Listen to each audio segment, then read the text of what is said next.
તવા ઉપર ઘી નાખીને પછી નાખશું આપણે એની અંદર હળદર. બંને હળદર મિક્સ કરીને અંદર નાખવાની છે. હવે આને આપણે ઘીમાં સરસ મજાની 5 મિનિટ હલાવ્યા બાદ શેકીને આપણે હળદરને એને ઉતારી લઈશું.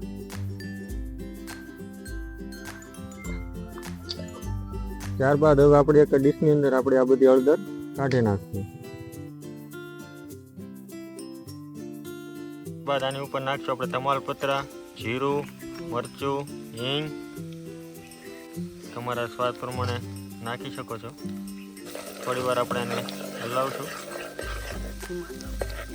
ધીમા તાપે સરસ મજાનું આપણે એને આવી રીતે હલાવતા રહીશું. પછી નાખશું આપણે એની ઉપર આદુ, પછી નાખશું આપણે મરચાં, ખમણ. આને પણ આપણે થોડી વાર માટે હલાવતા રહીશું ધીમા તાપે. પછી આપણે નાખશું આની ઉપર ડુંગળીનું ખમણ.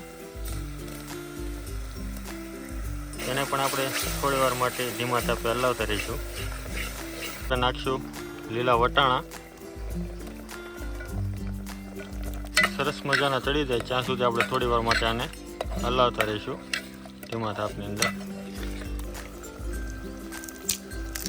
મિત્રો જોઈ શકો છો ડુંગળી, વટાણા એ બધા સરસ મજાના ચડી ગયા છે અને કલર પકડાઈ ગયો છે. ત્યારબાદ આપણે નાખશું એની અંદર સ્વાદ મુજબ મરચું.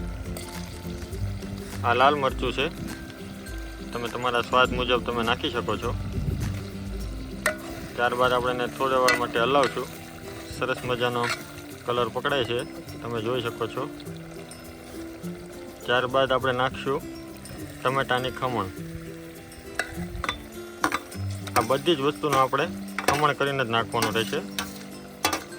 આને પણ આપણે થોડી વાર માટે હલાવતા રહીશું ધીમા તાપની અંદર. તમે જોઈ શકો છો આપણે સરસ મજાની ગ્રેવી બનીને તૈયાર થઈ રહી છે. ત્યારબાદ આપણે નાખવાનું રહેશે કટિંગ કરેલું ઝીણું લીલું લસણ. ત્યારબાદ એને સરખી રીતે આપણે બધું વસ્તુને મિક્સ કરી દેવાની છે.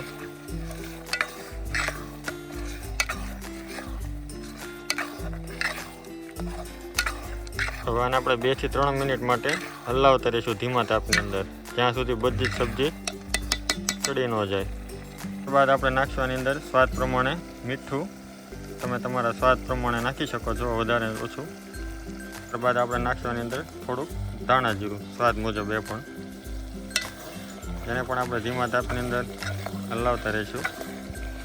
સરસ મજાની ગ્રેવી આપણી તૈયાર થઈ રહી છે. મિત્રો તમે જોઈ શકો છો કે આપણી ગ્રેવી છે એ તૈયાર થઈ ગઈ છે અને ઘી છે એ છોડવા માંડ્યું છે. તો હવે આની બાદ આપણે નાખી દઈશું અંદર જે આપણે પહેલાં ખમણેલું જે હતું તૈયાર કરેલી આપણી હળદર એ આની અંદર નાખી દેવાની છે. આપણે આની અંદર નાખી દેવાની છે આપણી હળદર. ત્યારબાદ આપણે સરસ મજાની હલાવી દેવાની છે ધીમા તાપની અંદર જ. ત્યારબાદ આપણે નાખી દઈશું આની અંદર દહીં. એ પણ તમે તમારા સ્વાદ મુજબ જરૂરિયાત મુજબ તમે નાખી શકો છો. ત્યારબાદ આપણે ધીમા તાપની અંદર આને પણ આપણે મિક્સ કરીને સરસ મજાનું હલાવતા રહીશું. મિત્રો તમે જોઈ શકો છો આપણું સરસ મજાનું લીલી હળદરનું શાક તૈયાર થઈ રહ્યું છે. કલર પણ સરસ મજાનો પકડાઈ ગયો છે. ત્યારબાદ આપણે નાખી દઈશું આની અંદર ખમણીને પનીર. તમે જોઈ શકો છો મિત્રો આની અંદર આપણે નાખી દીધું છે ખમણેલું પનીર.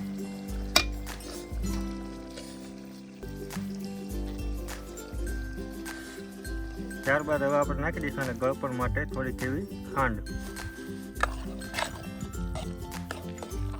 આપણે થોડીક એવી સ્વાદ મુજબ નાખી દઈશું કોથમરીનું કટિંગ.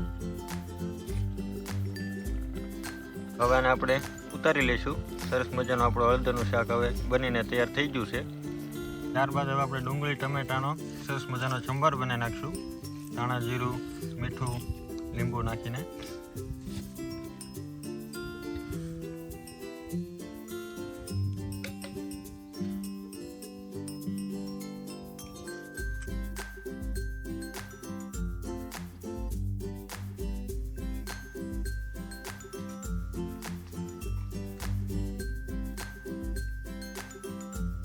આ બધું ઉપર ભાઈ જોઈન કરો.